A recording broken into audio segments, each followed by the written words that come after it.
Shalom WJC family. A little departure from our usual weekly video this week. I wanted to touch on the minor fast day that just passed.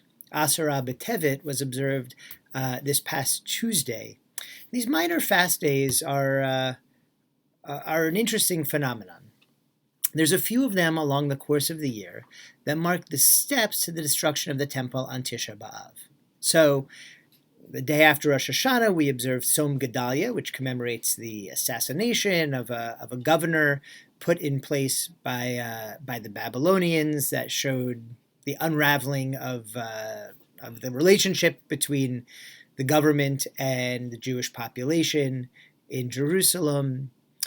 Asarah BTevet is the day that Nebuchadnezzar, the Babylonian king, laid siege to the city of Jerusalem, siege which lasted several months, until Shva Asar B'Tammuz, which is observed 3 weeks before Tisha B'Av. That is the day of the breaching of the walls of Jerusalem. And took another 3 weeks to occupy the city and to destroy the temple on Tisha B'Av. So the question is, why do we observe these minor fast days? After all, they're called minor fast days. And the destruction of the first temple was in 586 BCE.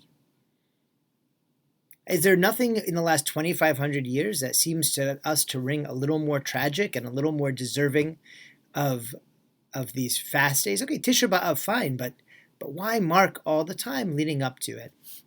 I was thinking about this past Tuesday, of course, in the context of the current rise in anti-Semitic attacks here in the United States and all around the world, particularly here close to us in New York. And I think there are lessons that we can take. The rabbis knew what they were doing when they set these minor fast days, and their message is still important. The message is this: an anti-Semitic incident or a great destruction of the Jewish people does not happen in an instant. It's not just Tisha B'Av that we have to commemorate as the process that led to this destruction and massacre of not only the faith and the temple, but the people.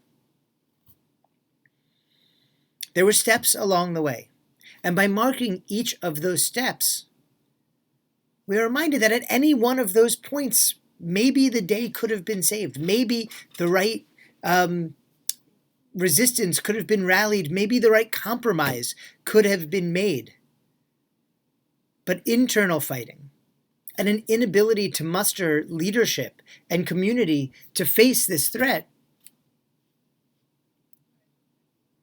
forced us to leave the threat unaddressed until it was too late. The message for today is powerful. Again, we see this rise in anti-Semitism, this rise in really hate speech of all kinds. And we need to recognize that it needs to be addressed at every stage. And that means from both texts, meaning that resistance, standing up and marching like we did this past Sunday at the rally sponsored by the UJA Federation and others. And it was amazing to be there with 25,000 other people and march across the Brooklyn Bridge and say, we are proud and we are here and you are not going to scare us into hiding. Because that would be letting this stage of the rise go unaddressed, and we will not let that happen. But also the symbolism of the march across the Brooklyn Bridge reminds us that there's other things that we need to do. Education and compromise and bridge building in order to address these threats. That it's not enough just to stand up and shout, no hate, no fear. We have to live that. We have to teach that. We have to help people understand what anti-Semitism is, what constitutes anti-Semitism, how it is the same as other forms of hate speech and bias based on race or religion, and that it's real. That is our job. That is what I was thinking about on Asarah BTevet, on this day commemorating the Babylonians surrounding the city of Jerusalem, on as a step towards a greater destruction. It is incumbent upon us to avoid that kind of greater destruction by standing up, by teaching, by saying out loud, we are proud to be Jewish, not just because we're proud of who we are, but because Judaism matters.